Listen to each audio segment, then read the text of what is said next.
As I could know from your agenda of the program, many people from world over are coming here. They are sharing their views about their situation, how the school education, how the higher education is doing in the countries in different situations. We can learn lot many things from each other's experience, and that we can carry back to our place of working or these states. And that will give us a lot of experience and a lot of ideas to work in our own areas. So that will be great help for us. Dr. Saxena, you are associated with Sarv Shiksha Abhiyan in Jharkhand. Jharkhand is a state which is very prosperous in terms of resources, but still there is it's also a Bimaru state in terms of education.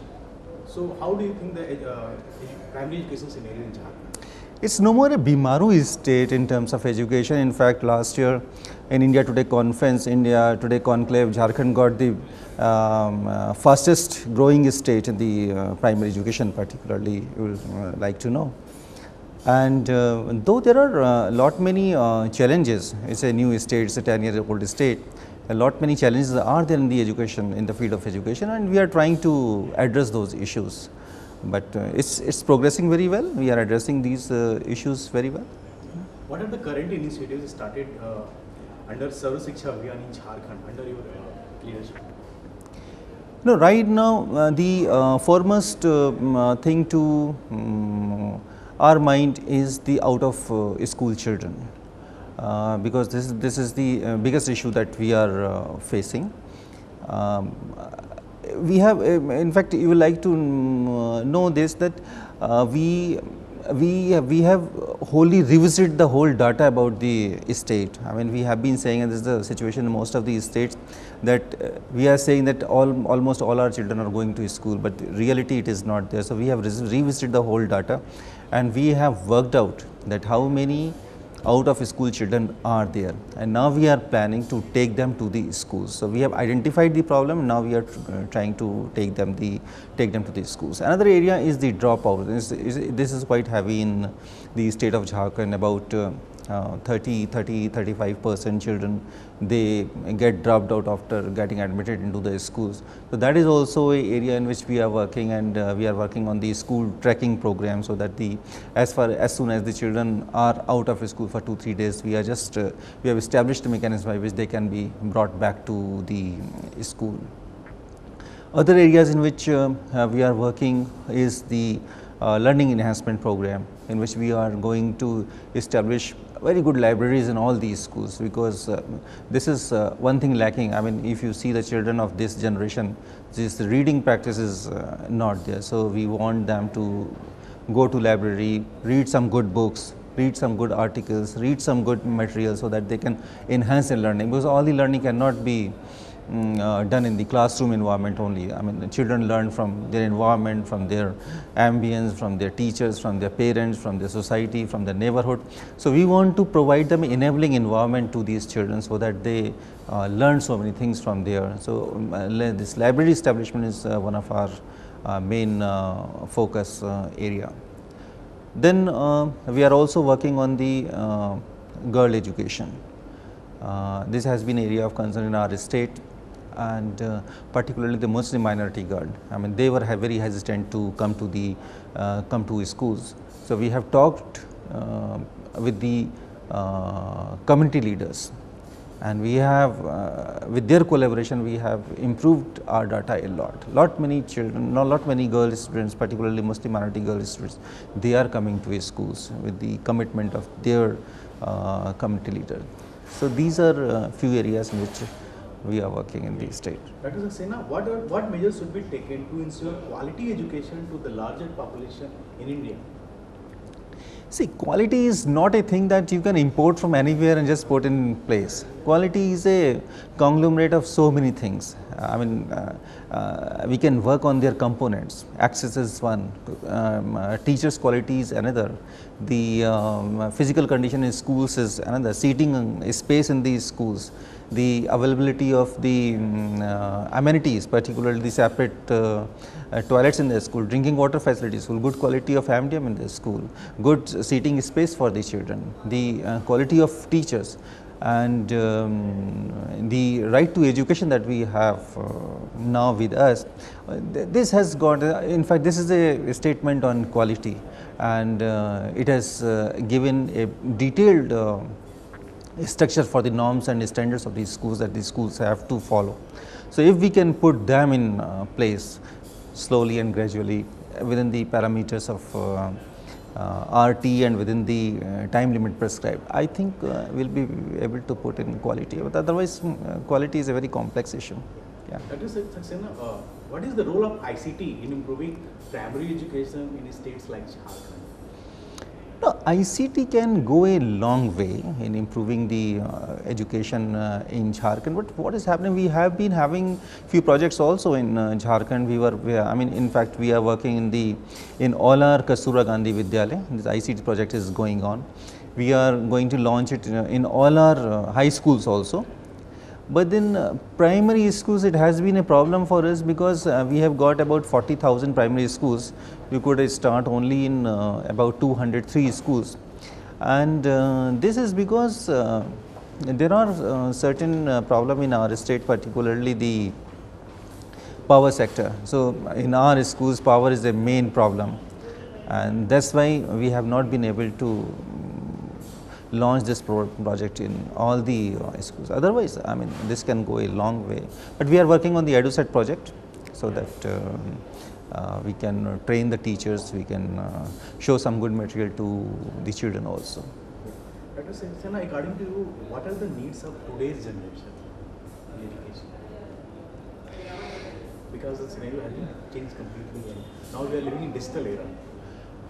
Today's generation is vying on knowledge and information. We have to provide them information and knowledge, and we have to decide how we can provide this knowledge and information to them. There are lot many resources, and if you say in the digital area, a lot of information is available, and we have to search for the means and ways how we can provide this knowledge and information to the children. We have to create an interface with the children so that they can have this information and knowledge available to them. Dr. Saxena, in terms of enrollment, India is amongst the largest number of students in educational institutions, but the gross enrollment ratio is much less as compared to global standards. So, how can we mitigate these challenges? No, see, enrollment is not an issue at this moment. In fact, if you see the policies, we are talking about the universalization of education, and we started this even before the independence of the country. And even after getting independence, we set this target of universalization of primary education in 10 years to come, but we could not do it. And if you see the different different programs that were instituted for the primary education, for the universalization of particular primary education, we still have not been able to address those issues, and this is because our approach has always been enrollment. If you see the different states, even in Sarv Shiksha Abhiyan, even in the primary education, we get many children enrolled into the schools, but if you see after a few months, they are not there. So, we have to change our approach from enrollment to retention, so, and to come for the completion of their education. So, I don't think, even if GR is very good, I mean, in my state, if I can talk, I cannot say about the whole country. In my state, I mean, GR is 103% for the primary education, but that does not mean anything, because about 38% of the children get dropped from those schools. So, it can be an indicator, but if you see the Millennium Development Goal, they are talking about the net enrollment ratio, but then this can be one of the parameters, but then we have to focus more on the retention and completion of education rather than only enrollment ratio. Yeah. What should be done to achieve the goals of inclusive education in India? Inclusive education, I mean, once we say the right to education, and every child has to be in the school. So, this is somehow, I mean, this manifests the inclusive education. Now, there are many children, particularly to the disadvantaged class, particularly of the weaker section, particularly of the category of disabled children, they are somehow left from schools. We have to bring those children to schools, whether they are the deprived children, whether they are from the weaker section or the disadvantaged class, or whether they are disabled children. We have to get each one of them to schools, and then only we can have the this inclusive education. Inclusive education, as we think nowadays, is not only about bringing the disabled children to the school. It's about the social inclusion also. There are many places where these children of the disadvantaged group, they are not able to go to schools. We have to bring them to school. That only. Yeah, there is a lack of teachers in primary education in states, and education is state subject. Central government blames states that they are not hiring teachers. State governments blame central government. So, do you think? I think there is a coordination gap between central government and state, and what should be done to mitigate the challenges to hire more and more teachers? I don't think there is any sort of friction between state government and central government. Once the RT is there and the central government through NCT have notified the minimum qualification for the teachers, that is for the betterment of the education, primary education, of course. But the states have to get their teachers in right mode. I mean, we cannot expect the untrained teachers to go and teach the children. I mean, when we are talking about the quality education, all the teachers have to be trained, and that is what is written in Right to Education Act. Let's say again, I will take my example of my state, Jharkhand, and we have a policy that we don't take any trained teacher. And we have another category of teachers which have been recruited under the Sarv Shiksha Abhiyan, about 80,000 of them, and we have trained almost all of them. Just 18,000 are left, in which we are trying to get them also trained. So, I mean, Government of India is also trying to put forth their view on the quality of education through the teachers' quality. And the state also have to, because if we are having good teachers, our children will get good education. We don't have good quality teachers, I mean, and the institution and the states are known by the standards of their children and students. So, it's good that we have now very strict guidelines from Government of India, and most of the states are trying to adhere to that. What are your future plans?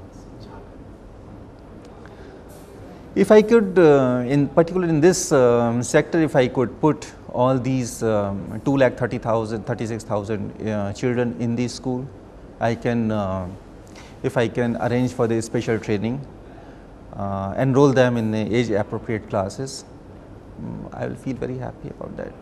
I have to also address the issue of dropout. We are recruiting teachers also, 18,000 teachers we are recruiting. In maybe in 2 months time we will be having all the teachers in place. Now we have to rationalize and redeploy the teachers in these schools of Jharkhand. I think future of Jharkhand education is very bright. Thank you. Thanks a lot.